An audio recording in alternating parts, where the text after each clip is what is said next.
then it's been sold as something completely different. In this brochure, 6 pages with text.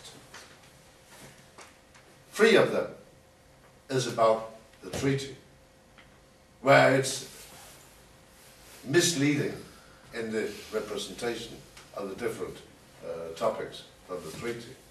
Then there are 3 other pages about something you're not going to vote about.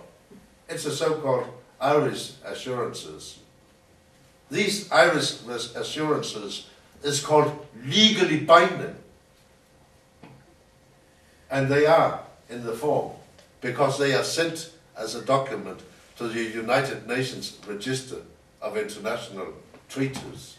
And therefore they can say in the form it's legally binding. But anyone who reads in the Lisbon Treaty can find Article 344 or the similar paragraph in the existing treaty, and then they can find it's illegal to raise any dispute outside the European Union's court. So it's misleading and irrelevant to say it's legally binding, because it's legally binding in a court where it can never be raised as a dispute. In the only court where it can be raised, it's not legally binding. It doesn't exist as a document at all, because it's not part of what is going to be ratified in the 27th. And this document doesn't change one single word in the Lisbon Treaty. And this model was taken from Denmark from 92, where we rejected the Maastricht Treaty, and then we got a similar decision in the European Council. But the difference between the Danish situation in 92 and the Irish now is that we got real concessions. We got 4 derogations. Denmark doesn't take part in the police cooperation, in the citizenship, in the euro, the coin, and in the police cooperation. We are simply outside 4 parts of the European cooperation. And then we got the guarantee from the politicians that if we should accept the defence cooperation, for instance, take part in the defence agency where Ireland is a full member as a non-NATO country, and we as a NATO country is not a member. But if you will get rid of this derogation, it can only happen with a referendum. So you can say the Danish voters got real concessions in the, not in the Edinburgh Agreement, but in the political agreements around Edinburgh Agreement.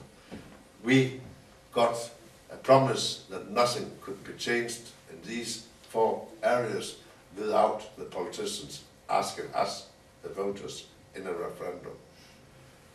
If you approve this text, you will not be asked anymore, because the Lisbon Treaty is constructed with, to be self-amending. In Article 48(7), there's a possibility for the Prime Ministers to amend it on their own without asking the citizens again.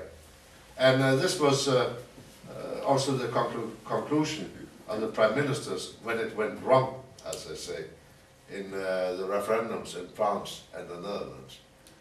I never forget, we had a meeting, and I was a group leader at the time in the European Parliament, and we met with the French President, Sarkozy.